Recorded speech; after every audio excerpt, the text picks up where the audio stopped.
கர்த்தருடைய பரிசுத்த நாமத்துக்கு மகிமை. ஆண்டவரும் உலக இரட்சகருமாகிய இயேசு கிறிஸ்துவின் ஈடு இணையற்ற இன்ப நாமத்தில் உங்களை யாவரையும் வாழ்த்துகிறேன், வரவேற்கிறேன். கர்த்தருக்குள்ளாக உங்களை ஆசீர்வதிக்கிறேன்.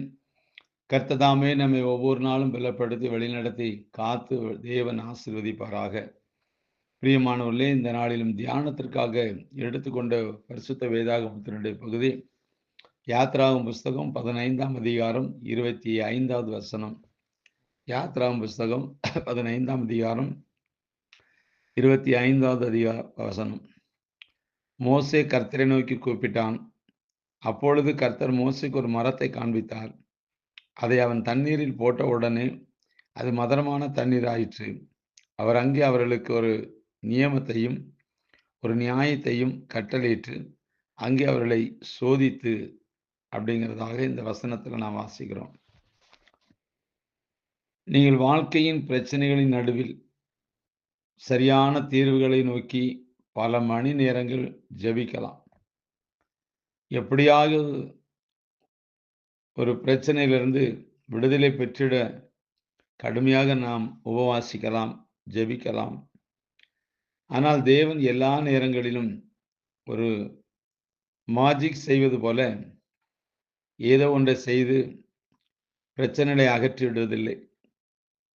அவர் அற்புதங்களை செய்ய இயன்றவர் என்பது உண்மை. ஆகிலும் கண்மூடி திறக்கும்போது ஒரு ஆச்சரியமான நிகழ்வை நடத்தி நம்ம எல்லாம் எல்லா நேரங்களிலும் அவர் விடுவிப்பதும் இல்லை. தேவன் சில நேரங்களில் நம்முடைய பிரச்சனைகளின் தீர்வாக ஒரு வழியை காண்பிக்கின்றார், அல்லது ஒரு ஆலோசனை தர விரும்புகின்றார். ஆனால் அந்த வழி என்னது என்பதை எல்லாராலும் அறிய முடியாது. அந்த ஆலோசனை என்னது என்பதை எல்லாராலும் கண்டறிய முடியாது.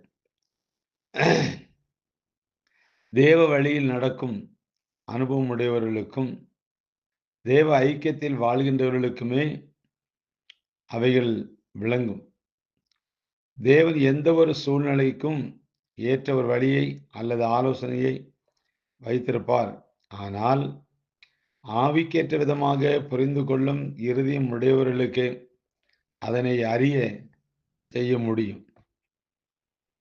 இஸ்ரவேலின் ஜனங்கள் வனாந்தர யாத்திரையின் போது தாகத்தினால வறண்டு தண்ணீரை தேடி அலைந்த போது அவர்கள் தண்ணீரை குடிக்க இயலாத கசப்பான தண்ணீரே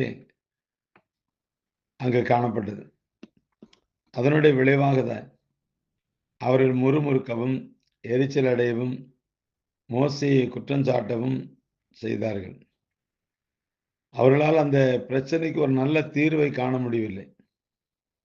ஆனால் அந்த கசந்த நீரை குடிக்க நல்ல நீராக மாற்றுவதற்கு ஒரு வழி இல்லாமல் இல்லை.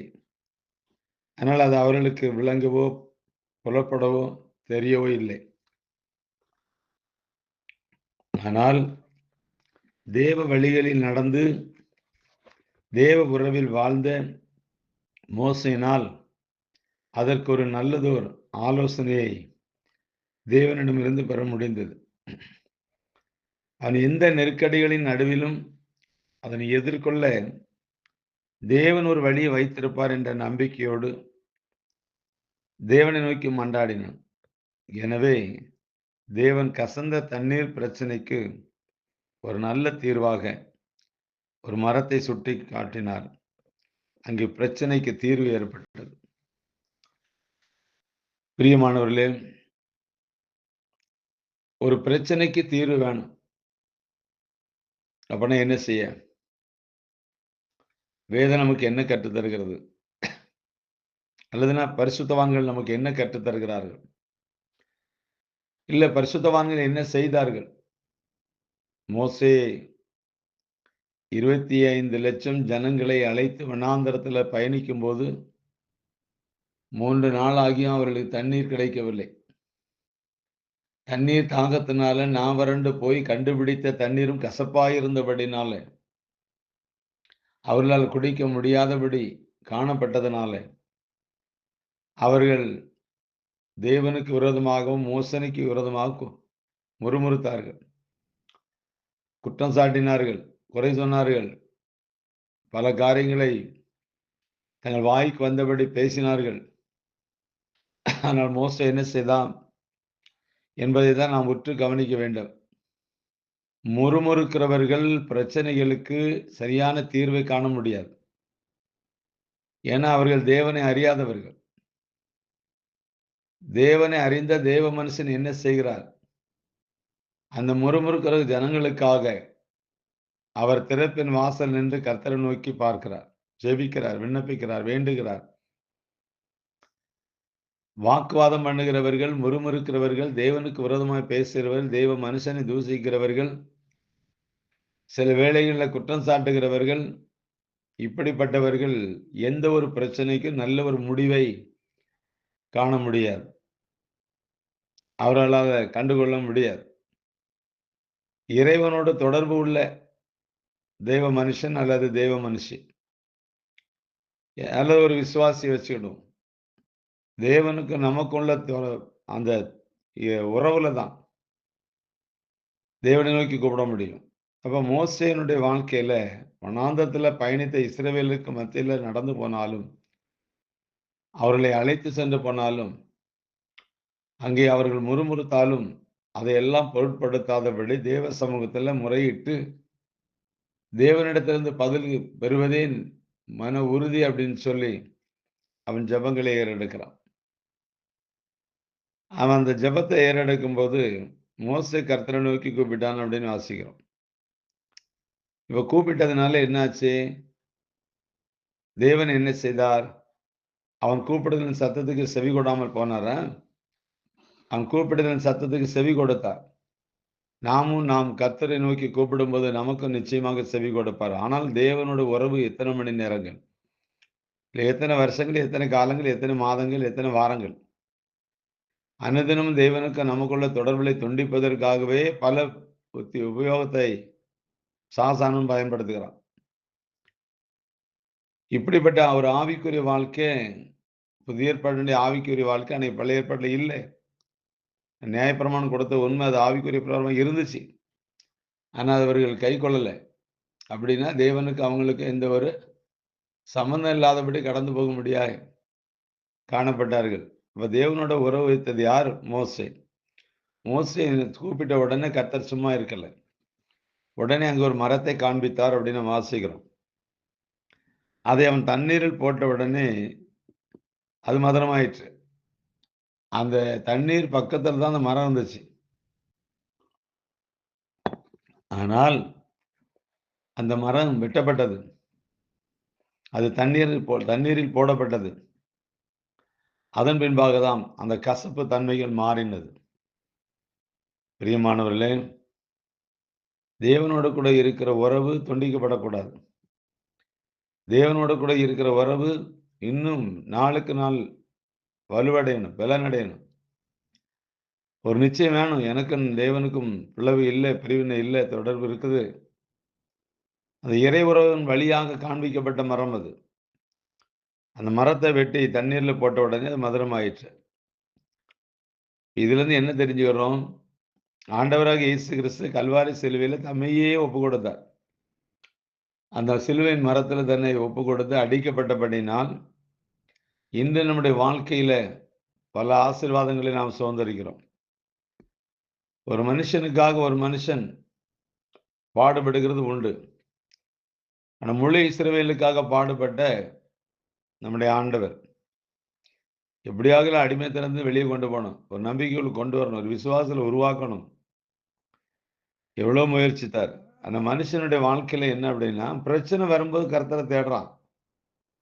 அந்த அன்னதினமும் கர்த்தரோடு இருக்கிற உறவு அவன்கிட்ட இல்லை. அந்த உறவு இருக்கணும். தேவனோடு கூட தேவ மனுஷனாகிய மோசே தொடர்ந்து தொடர்பில் இருந்தபடினாலாம் அந்த தண்ணீர் கசப்பாக இருந்த அந்த பிரச்சனைக்கு ஒரு முடிவை கர்த்தர் காண்பித்தார். உங்களுடைய வாழ்க்கையிலும் இருக்கிற கசப்புகளை கர்த்தரை நோக்கி பார்க்கும்போது தான் அது ஒரு முடிவு உண்டாகும். அந்த பிரச்சனைக்கு ஒரு முடிவு உண்டாகும். முடிவு உண்டாக்குவார். அதுல சந்தேகமே இல்லை. கசப்புங்கிற ஒரு வேறு இருதயத்துக்குள்ள இருக்குமானால், கசப்புங்கிற தன்மை இருதயத்துக்குள்ள இருக்குமானால், உங்களுடைய வாழ்க்கையில எந்த ஆசீர்வாதத்தையும் பெற்றுக்கொள்ள முடியாது. அதற்காக ஆண்டவராக இயேசு கிறிஸ்து கல்வாரி சிலுவையில் அடிக்கப்பட்டார். தேவனோடு கூட சரியான தொடர்பு இல்லாதவர்களுடைய இருதயத்தில் நிச்சயமா கசப்பு இருக்கும். அவர் வைராக்கியத்தை வைத்திருப்பார்கள். உலக பிரகாரமா வாழ்வார்கள். பவுல் எழுதும்போது தெளிவா எழுதுறாரு. உங்கள் இருதயத்தில கசப்பான வேறொன்னு முளைக்காதபடி எச்சரிக்கையா இருங்கள். கசப்ப மதுரமாக்குறது ஆண்டவர் தாங்க. வாழ்க்கையினுடைய கசப்பா இருந்தாலும் சரி, கணவன் மனைவிக்குள்ள கசப்பா இருந்தாலும் சரி, பெற்றோருக்கும் பிள்ளைகளுள்ள கசப்பா இருந்தாலும் சரி, இல்ல வேலை ஸ்தலத்தில கசப்பாக ஒருவருக்கு இருந்தாலும் சரி, வியாபாரத்தில கொடுக்கல் வாங்கல்ல கசப்பு தன்மை இருந்தாலும் சரி, இந்த கசப்பு உருவாகாதபடிக்கு பார்க்கணும் தான் நம்முடைய வேலை. அப்படின்னா, கசப்பு உள்ள வரக்கூடாதுன்னா, தேவனோடு கூட நல்ல தொடர்பு இருக்கணும். தேவ சித்தத்தை நிறைவேற்றுகிறவர்களா இருக்கணும். தேவ வசனத்துக்கு கீழ்ப்படிகிறவர்களா இருக்கணும். அன்பார்ந்தவர்களே, இந்த உலகத்தில் நாம் கசப்போடு இருப்போமானால், நாம் நிச்சயமாக தேவனுடைய பிள்ளைகளுக்கு ஒரு அடையாளமா இல்லாதபடி மரிப்போமானால், பரலோகம் நிச்சயமா கிடையாது. நிச்சயமா கிடையாது. அதனால உங்களுடைய வாழ்க்கையில இருக்கிற கசப்பு யார் மேலயாவது உங்களுக்கு கசப்பு இருக்குதா? யார் மேலயாவது உங்களுக்கு வெறுப்பு இருக்குதா? கசப்பு இருக்கிற இடத்துல கண்டிப்பா வெறுப்பு இருக்கும். எங்க கசப்பு இருக்குதோ, அங்க கண்டிப்பா வெறுப்பு இருக்கும்.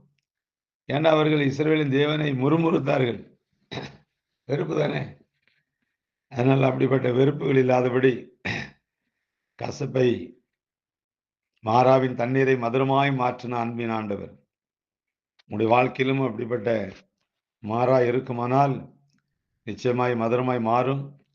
ஆனா, நீங்கள் செய்ய வேண்டிய ஒவ்வொரு காரியம் என்ன அப்படின்னா, எந்த ஒரு பிரச்சனையும் எடுத்துக்கொண்டு தேவனிடத்துல சொல்லுகிற, பேசுகிற, ஜெபிக்கிற ஒரு அனுபவத்துல நீங்க கடந்து வரணும். அதான் ரொம்ப முக்கியம். நினைத்தது நடக்க வேண்டும் என்று விருப்பம் தான். நடந்ததெல்லாம் பின்னர் நினைத்து அது வைக்கிறது. நினைத்ததெல்லாம் நடக்கணும் அப்படிங்கிற விருப்பம் இருக்கு. ஆனா நடந்ததெல்லாம் பின்னர் நினைத்து வைக்கக்கூடிய சூழ்நிலைக்கு வந்துருது. அதனால உங்கள் பிரச்சனைக்கு எதுவாயிருந்தாலும் தேவன் ஒருவரே என்பதை உறுதிப்படுத்துங்கள். அவரிடத்தில் சொல்லுங்கள். அவரோடு முறுமுறுக்காதீர்கள். தேவனோடும், தேவ மனுஷனோடும் ஐக்கியமா இருங்கள். கர்த்தர் உங்களை ஆசீர்வதிப்பார். God bless you.